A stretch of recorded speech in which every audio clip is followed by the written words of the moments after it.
ચાલો વિદ્યાર્થી મિત્રો, આપણે ગયા લેક્ચરમાં નાણાકીય પત્રકોનો અર્થ અને નાણાકીય પત્રકોના વિશ્લેષણના અર્થ વિશે સમજૂતી મેળવેલી હતી.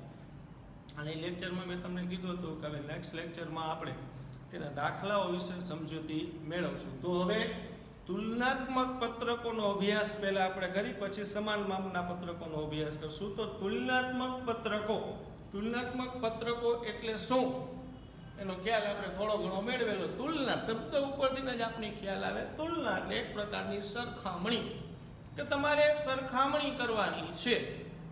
તમને 2 વર્ષની માહિતી આપેલી હોય કે 3 વર્ષની 5 વર્ષની માહિતી હોય, એની તમારે એકબીજા વર્ષ સાથે શું કરવાની છે, તો કે તુલના કરવાની છે. એને કહેવાય તુલનાત્મક પત્રકો. હવે તુલનાત્મક પત્રકોની અંદર બે પ્રકારના પત્રકોનો સમાવેશ થાય. એક તુલનાત્મક નફા નુકસાનનું પત્રક અને એક તુલનાત્મક પાકું સરવૈયું. બોર્ડમાં મોટા ભાગે દર વખતે તુલનાત્મક નફા નુકસાનનું પત્રક જ પૂછાય છે. પાકું સરવૈયું બહુ લાંબુ થઈ જાય, 4 માર્કના વેટેજમાં આવે ને નથી પૂછાતું, પણ આ બોર્ડ છે પૂછી શકે, બરોબર. એમાંથી કટકો કરીને પૂછે. તો અત્યારે આપણે તુલનાત્મક નફા નુકસાનના પત્રક વિશેનો ખ્યાલ મેળવવાનો છે. દાખલાની રકમ તરફ જતા પહેલા તમારે પત્રક કઈ રીતે બનાવવાનું છે એનો થોડો ઘણો ખ્યાલ મેળવી લઈએ. તો કે આ નાણાકીય પત્રકોના નફા નુકસાનના તુલનાત્મક પત્રકનો નમૂનો આપેલો છે. નમૂનામાં તમારે 6 વસ્તુ, જો એમાં ક્રમ ફરજિયાત લખવાના, ક્રમ તમને તૈયાર આપી દીધેલા છે. પહેલી કોલમ કઈ બનાવવાની, તો કે વિગત. બીજું નોંધ નંબર, નોંધ, બરાબર. એ નોંધ નંબર મેં લખેલું છે રકમમાં. નોંધ 31/3/16 અને 31/3/17. તમને રકમમાં 2 વર્ષની માહિતી આપેલી છે. 16, 17 અને કોઈ પણ 2, એમાં 2 વર્ષમાં જે વર્ષ મોટું હોય એને કહેવાય ચાલુ વર્ષ, અને જે વર્ષ નાનું હોય એને કહેવાય આગળ. શું ભાઈ વિચારો, 17 પહેલાનું અગાઉનું વર્ષ શું કહેવાય, 100. એટલે તમને 2 વર્ષની માહિતી આપેલી હશે. એ બંને વસ્તુ શેમાં લખવાની, તો કે રૂપિયામાં. હવે એના પછી આ 2 કોલમ આપણે બનાવવાની છે વધારાની. આ 4 કોલમ તમને રકમમાં જ આપેલી હશે, જેમાંથી જ આપણે લખવાની છે. પણ આ 2 કોલમ તમારે બનાવવાની છે. તો એના માટે ફિક્સ છે કે 5મી કોલમ તમને કઈ રીતે મળે, તો કે 5મી કોલમ તમને મળે 4થી કોલમમાંથી 3જી કોલમ બાદ કરો. એટલે કે ચાલુ વર્ષની માહિતીમાંથી અગાઉના વર્ષની માહિતી શું કરવાની, બાદ, બરોબર. એટલે 5મી કોલમ કઈ રીતે મળશે, 4થી માઈનસ 3જી. 6ઠી કોલમ કેમ મળે, તો કે 5મી કોલમ એને ભાગ્યા પાછી કેટલામી, 3જી કોલમ ગુણ્યા કેટલા કરવાના, 100. એટલે તમને 6ઠી કોલમ મળે. જો એ 2 જગ્યાએ લખ્યું વધારો ઘટાડો, વધારો ઘટાડો. પણ આ વધારો ઘટાડો શેમાં આપેલો છે, તો કે રૂપિયામાં. અને આ વધારો ઘટાડો શેમાં આપ્યો છે, ટકાવારીમાં. આપણે આ 2 કોલમ સાથે બનાવશું, પણ એ 2 કોલમ બનાવતા પહેલા આ 4 કોલમ ક્લિયર કરી નાખવાની. એટલે આ 2 કોલમ સાવ સરળતાથી તમે બનાવી શકો. કઈ રીતે કરવું, કેવી રીતે દાખલો સરળ કરવો, એની વસ્તુ આપણે હમણાં સમજીએ. તો દાખલો ગણતા પહેલા તેની રકમ વાંચવી અને સમજવી ખૂબ જ અગત્યની છે. તો આપણે રકમ ઉપર જાય. ટેક્સ્ટ બુકમાં સ્વાધ્યાયનો 4થો દાખલો. સમાન કંપની લિમિટેડના 31/3/16 અને 31/3/17 ના રોજના પૂરા થતા વર્ષના નફા નુકસાનના પત્રકો પરથી ખાસ જોવાનું તુલનાત્મક, આ શબ્દ આવેલો હોવો જોઈએ. તુલનાત્મક હોય તો જ આમ થાય. જો એ સમાન માપ કહી દે તો દાખલો બદલી જાય. એટલે ખાસ રકમ વાંચવી. ગયા વર્ષે એટલે કે 2020માં સમાન માપનો દાખલો પૂછેલો હતો. અમુક વિદ્યાર્થીએ ઉપલી સૂચના વાંચ્યા વગર ડાયરેક્ટ તુલનાત્મકથી દાખલો કરી નાખ્યો, બરાબર. અને ખાસ જોવાનું કે તમને કયું પત્રક બનાવવાનું કીધું છે, તુલનાત્મક, સમાન માપ. એટલે ખાસ રકમમાં અહીંયા આપણે કીધું તુલનાત્મક નફા નુકસાનનું પત્રક બનાવો. માર્ચ 18માં દાખલો પૂછાય ગયો છે, બરાબર. આ નીચે તમને વિગત આપી છે. વિગત નોંધ નંબર 31/3/17 એટલે કે ચાલુ વર્ષ, અને 31/3/16 એટલે કે અગાઉનું વર્ષ. ખાસ વસ્તુ આ ક્લિયર કરી નાખવાની, બરાબર. હવે જો રકમમાં હંમેશા તમને ત્રણ વસ્તુ જ આપેલી છે. આ મેન ત્રણ વસ્તુ છે. એક તો આપી છે તમને વેચાણની ઉપજો, અન્ય આવકો અને ખર્ચા. બરોબર? આ ત્રણ વસ્તુ વગર આ દાખલો થઈ શકે નહીં. એટલે આ ત્રણ વસ્તુ તમને દરેક આખા ચેપ્ટરમાં નફા નુકસાનનું પત્રક જ્યાં બનાવવાનું છે ત્યાં ત્રણ વિગતો હોય. હવે સ્વાભાવિક એવું બની શકે કે ખર્ચાઓનો તમને ટોટલ આપ્યો કે ખર્ચાઓના નામ આવશે. આપણે બીજો દાખલો ગણીએ ત્યારે આપણે એના વિશે વધારે જોશું. અહીંયા તમારે મેન ત્રણ વસ્તુ વેચાણની ઉપજો, અન્ય આવકો અને ખર્ચાઓ. અને પછી કીધું આવક વેરાનો દર 30% હતો, એના વિશે પછી આપણે જોશું. હવે વેચાણની ઉપજો, તો વેચાણની ઉપજો 2017 ની કેટલી હતી? તો કે 33 લાખ અને 2016 ની તો કે 22 લાખ. અન્ય આવકો 2017 ની આપી 2,25,000 અને 2016 ની આપી 1,50,000. ખર્ચાઓ 2017 ના તમને ખર્ચા આપ્યા છે 23,76,000 અને 16 ના આપ્યા છે 15,40,000. બરાબર? અને આવક વેરાનો દર 30%. દાખલો હવે કરવો કઈ રીતે? બરાબર? તો દાખલાનું પહેલું સ્ટેપ, પહેલા તો કોષ્ટક આ પ્રમાણે કરી નાખવાનું હોય. આઈ ફરજિયાત રોમન આંકડામાં જ લખવું પડે. આઈ વેચાણની ઉપજ, વેચાણની ઉપજ રકમમાં જોઈને લખ નાખવાની. રકમમાં જે આપી હોય જોઈ લખો, પણ ધ્યાન રાખવાનું છે. હવે જો ધ્યાન શું રાખવાનું છે? જો અહીંયા આપણે વર્ષ શું લખ્યું? 31/3/16 અને 31/3/17. હવે અહીંયા વર્ષ જો પહેલા આપ્યું છે 17 અને પછી આપ્યું છે 16. રકમ લખવામાં ખાસ ધ્યાન રાખજો, બેઠે બેઠી એમનું નથી મૂકવાની.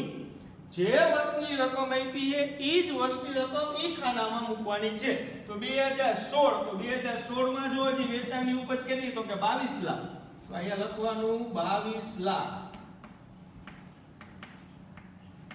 અને 2017 માં જો હજી કેટલું હતું? તો કે 33 લાખ. તો અહીંયા લખવાનું 33 લાખ. પહેલી વસ્તુ થઈ ગઈ. બીજું ડબલ આઈ રોમન આંકડામાં અન્ય આવકો. તો ઈ તમને રકમમાં આપેલી છે. રકમની ત્રણ વસ્તુ, આ ત્રણ વસ્તુ યાદ રાખવાની છે. વેચાણની ઉપજ, અન્ય આવકો અને ખર્ચા. એમાંની બે વસ્તુનો આપણે અત્યાર લગી ઉપયોગ કર્યો, વેચાણની ઉપજ અને અન્ય આવકો. અન્ય આવકોમાં જોવાનું વર્ષ જોવાનું છે, ભૂલાય નહીં. 16 માં કેટલું છે? 1,50,000. ચાલો 1,50,000 અને 2017 માં 2,25,000. હવે ત્રીજી વસ્તુ એટલે કે ટ્રિપલ આઈ. ટ્રિપલ આઈ તમને કઈ મિત્રો? તો કે એને કહેવાય કુલ આવકો અથવા કુલ ઉપજો. હવે કુલ આવકો તમને કઈ રીતે મળે? તો કે વેચાણની ઉપજો અને અન્ય આવકોનો શું કરી નાખવાનો? તો કે સરવાળો. બરોબર? તો કે આ બે રકમનો અને આ બે રકમનો તમારે કરવાનો છે સરવાળો. કેલ્સીનો ઉપયોગ કરીને બરોબર કુલ આવકો મળે કઈ રીતે? તો કે જો આઈ અને ડબલ આઈ નો શું કરવાનો? સરવાળો. તો 22 લાખ પ્લસ 1,50,000 કેલ્સીમાં સરવાળો કરીને કરો જી 23,50,000. 23,50,000. એ જ રીતે 33 લાખ પ્લસ 2,25,000 નો સરવાળો કરો જી 35,25,000. 35,25,000. જો અત્યાર લગીમાં આપણે રકમમાંથી બે વસ્તુનો ઉપયોગ કર્યો, વેચાણની ઉપજ, અન્ય આવકો. ત્રીજી વસ્તુ આપી ખર્ચાઓ. તો અહીંયા એના પછીની વસ્તુ આપણે લખવાની થશે વેચાણની ઉપજ અને અન્ય આવકો આપ્યા પછીની વસ્તુ લખવાની છે એટલે કે ખર્ચાઓ IV. ખર્ચાઓ. તો જો જી 2016, ચાલો 2016 ના ખર્ચા કેટલા આપ્યા? 15,40,000 અને 17 ના જો જી 23,50,000. 76,000. રકમમાં આપેલ 3 વસ્તુનો ઉપયોગ આપણે કરી લીધો. હવે 3 વસ્તુ મેળવવાની. તમારે વાર્ષિક હિસાબ આયલા. વાર્ષિક હિસાબમાં તમે નફા નુકસાન ખાતું બનાવ્યું. નફા નુકસાન ખાતામાં તમે શું કરતા હતા? તો કે ઉધાર બાજુએ ખર્ચાઓ લખતા હતા, જમા બાજુએ આવક લખતા હતા. હવે જમા બાજુના ટોટલમાંથી તમે ઉધાર બાજુનો ટોટલ બાદ કરો એટલે તમને મળતું હતું. શું મળતું હતું? ઓલું તમે લખતા હતા રાઉન્ડ કરીને છેલ્લે એ જ લખતા હતા તમે ચોખ્ખો નફો. તો અહીંયા એ જ વસ્તુ છે. કુલ આવકોમાંથી કુલ ખર્ચા કે ખર્ચાઓ બાદ કરવાથી તમને મળે નફો. પણ એ નફાને બીજું નામ આપેલું. એ નફાને કહેવાય આવક વેરા પહેલાનો નફો. તો અહીંયા આવી પછી વી આવક વેરા પહેલાનો નફો. કઈ રીતે મળે? તો કે આવકોમાંથી ખર્ચા બાદ. આવકો એટલે શું છે? ટ્રિપલ આઈ માઇનસ આઈવી બાદ કરવાનું. બરોબર? ટ્રિપલ આઈ માંથી આઈવી બાદ કરવાનું. તો ચાલો આવકો એટલે 23,50,000. 23,50,000 માંથી શું બાદ કરવાનું? તો કે 15,40,000 બાદ કરો જી. 23,50,000 માંથી 15,40,000 બાદ કરીને કયો જી? 8,10,000. 8,10,000. એ જ રીતે આ 2016 માટે કર્યું. હવે એ જ વસ્તુ 2017 માટે. તો 2017 માટે જો જી આપણે કુલ ઉપજો એટલે કે કુલ આવક 35,25,000 એમાંથી 23,76,000 બાદ કરો જી. 11,49,000.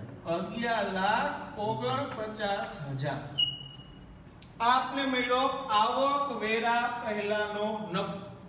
એના પછી આવે આવક વેરો આઈ વી.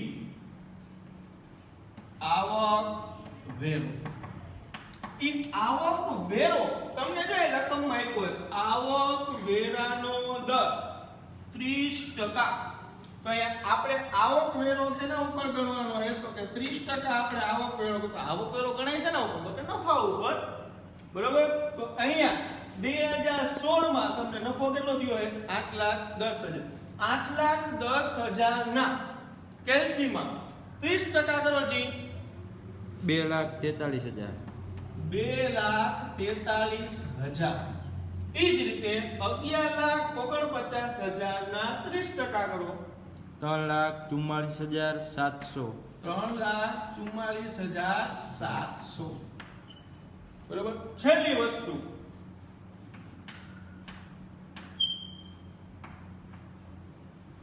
આવક વેરા પછીનો નફો. આવક વેરા પછીનો નફો વી માઈનસ. બરોબર? ચાલો તો એનો મતલબ કે નફામાંથી આવક વેરો શું કરી દેવાનો છે? બાદ. ચાલો 8,10,000 માંથી 2,43,000 બાદ કરો. 5,67,000. 5,67,000. એ જ રીતે 11,49,000 માંથી 3,44,700 બાદ કરો. 8,04,300. 8,04,300. આપણે આ બે કોલમ બનાવી. બરોબર? હજી બે કોલમ બાકી છે. બરોબર?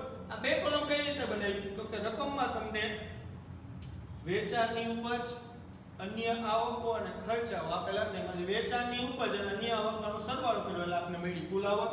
ખર્ચાઓ એમાં પછી આવક વેરા પહેલાનો નફો, આવક વેરો અને આવક વેરા બાદનો નફો. બરોબર? તો આવક વેરા પહેલાનો નફો કેમ મળ્યો આપણે? તો કે કુલ આવકોમાંથી કુલ ખર્ચા શું કરી દીધા? બાદ. આવક વેરાનો દર તમને આપેલો છે. હવે અને પછી મેળવો આવક વેરા પછીનો નફો. હવે આ બે કોલમ. તો જો કોલમમાં તમને કહી દીધું મેળવવાની તમારે કઈ રીતે છે? તો કે ચોથી કોલમમાંથી તમારે ત્રીજી કોલમ બાદ કરવાની છે. એનો મતલબ ચોથી કોલમ એટલે વેચાણની ઉપર જો એટલે 33 લાખ રૂપિયા છે. 33 લાખમાંથી 22 લાખ શું કરવાના છે? બાદ. તો 33 લાખમાંથી 22 લાખ બાદ કરો જી. 11 લાખ. 11 લાખ. બસ ઉભા રહેજો, કેલ્સીમાં જવાનો દેતા. આપણે પાંચમી કોલમ મળી. હવે ડાયરેક્ટ છઠ્ઠી મેળવી લેવાની, નકર તમારે વધારે વધારે મજૂરી કરવી પડે. હવે પાંચમી કોલમ મળી ગઈ. છઠ્ઠી કોલમના સ્ટેપ જો હજી છઠ્ઠામાં શું કીએ તો કે પાંચમી ભાગ્યા ત્રીજી ગુણ્યા 100.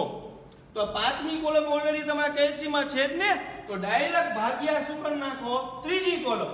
એટલે કે 11 લાખ ભાગ્યા 22 લાખ એને ગુણ્યા કેટલા કરી દેવાના? 100. એટલે કેટલા આવે છે? 50%. 50%. પાછું હજી એકવાર રિપીટ કરું. કઈ રીતે બે કોલમ સાથે બનાવવાની છે? પેલા પાંચમી મેળવવાની. પાંચમી કેમ મળે તો કે ચોથામાંથી ત્રીજું બાદ. ચોથામાંથી ત્રીજું બાદ એટલે 33 લાખમાંથી 22 લાખ બાદ કરેલા વધ્યા કેટલા? 11 લાખ. લખી નાખવાના, કેલ્સીમાંથી જવા દેવાના નહીં. ઈ જે મળ્યા એને ડાયરેક્ટ ભાગ્યા કેટલામી કોલમ કરવાની? ત્રીજી.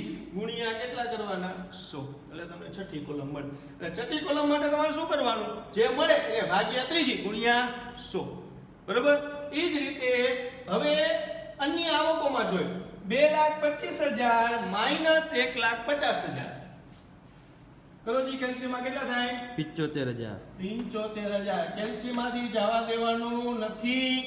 પાંચમી કોલમ મળી ગઈ, એને ભાગ્યા ત્રીજી કોલમ. ત્રીજી કોલમ એટલે 1,50,000 ભાગ્યા 1,50,000 ગુણ્યા 100 કેટલા આવે છે? 50%. 50%. ચાલો, બે વસ્તુ ક્લિયર. હવે એ જ રીતે 35,25,000 માંથી 23,50,000 બાદ કરો. જે પ્રમાણે આમાં કરતા હતા એ પ્રમાણે. ચાલો, 35,25,000 માંથી 23,50,000 બાદ કરો જી.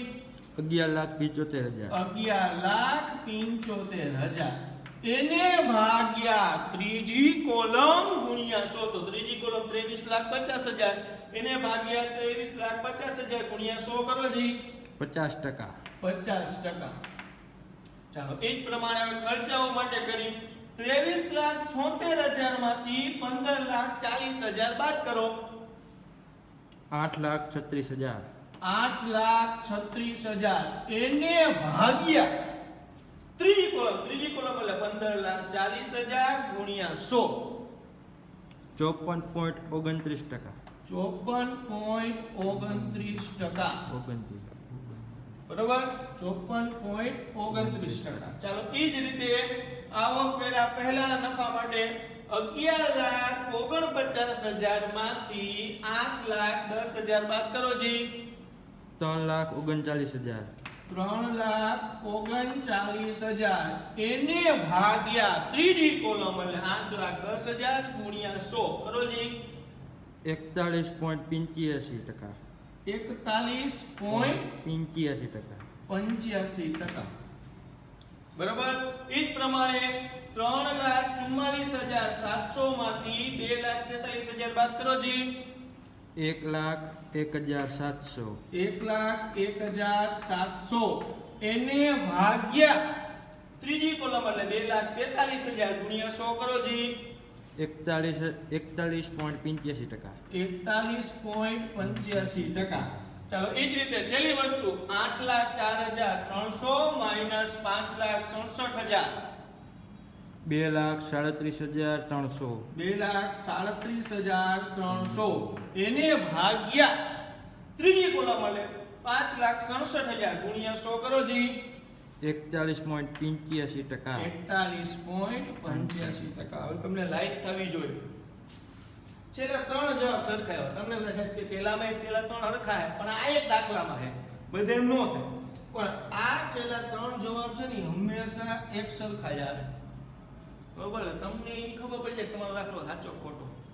હજી ચોક્કસપણે તમને કહ્યું તમારો દાખલો કદાચ ખોટો હોય ને, તમે ક્યાંય સરવાળા બાદબાકીની ક્યાંય ભૂલ કરી તો છેલ્લા ત્રણ જવાબ તો સરખા જ આવે. પણ આ સાચા સરખા આવે ને તો તમારો દાખલો આપજો. બસ આના 4 માર્ક છે. બરોબર? પાછો આખો દાખલો આપણે પહેલેથી એકવાર જોઈ લઈ. તો રકમમાં તમને આપેલી છે કેટલી? 3 વસ્તુ. વેચાણની ઉપજ, અન્ય આવકો અને ખર્ચાઓ. બરાબર.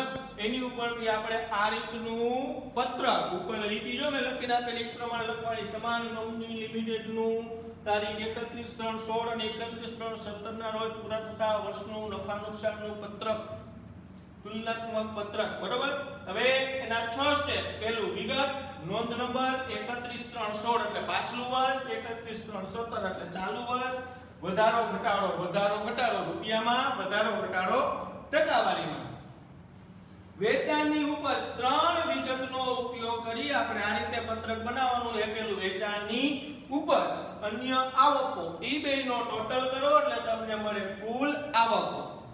પછી ખર્ચાઓ, તો એ ખર્ચાઓનો ઉપયોગ કરી આવક પહેલાનો નફો કઈ રીતે મળે તો કે કુલ આવકોમાંથી કુલ ખર્ચા શું કરી દેવાના બાદ. પછી આવક વેરી તમને રકમમાં કીધું. હવે જો હા ક્યારેક રકમમાં તમને આવક વેરાનો દર આપશે નહીં, તો હવે કરવાનું શું? આવક વેરાનો દર તો નથી. આવક વેરાનો દર નો આપે તો અહીંયા તમારો દાખલો પૂરો. આવક વેરા પહેલાનો નફો જ મેળવો. તમારી ઘણી ઈચ્છા હોય મેળવી, આવક વેરાનો દર જ નથી આપ્યો, તમે ક્યાંથી મેળવો? અહીંયા દાખલો તમારો શું થઈ જાય પૂરું. પહેલું ઉદાહરણ, પહેલા ઉદાહરણમાં આવક વેરાનો દર આપેલો છે નહીં, એટલે દાખલો અહીંયા શું થઈ જાય છે પૂરો. બરોબર.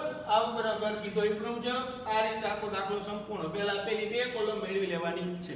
હવે 5મી ને 6ઠી કોલમ કઈ રીતે મેળવવાની તો કે 5મી કોલમ માટે ચોથામાંથી ત્રીજું બાદ કેપ્સીમાં આવી લખી નાખવાનું, એને ભાગ્યા ત્રીજી કોલમ ગુણ્યા 100 એટલે 6ઠી કોલમ સાથે જ મળી ગઈ તમને.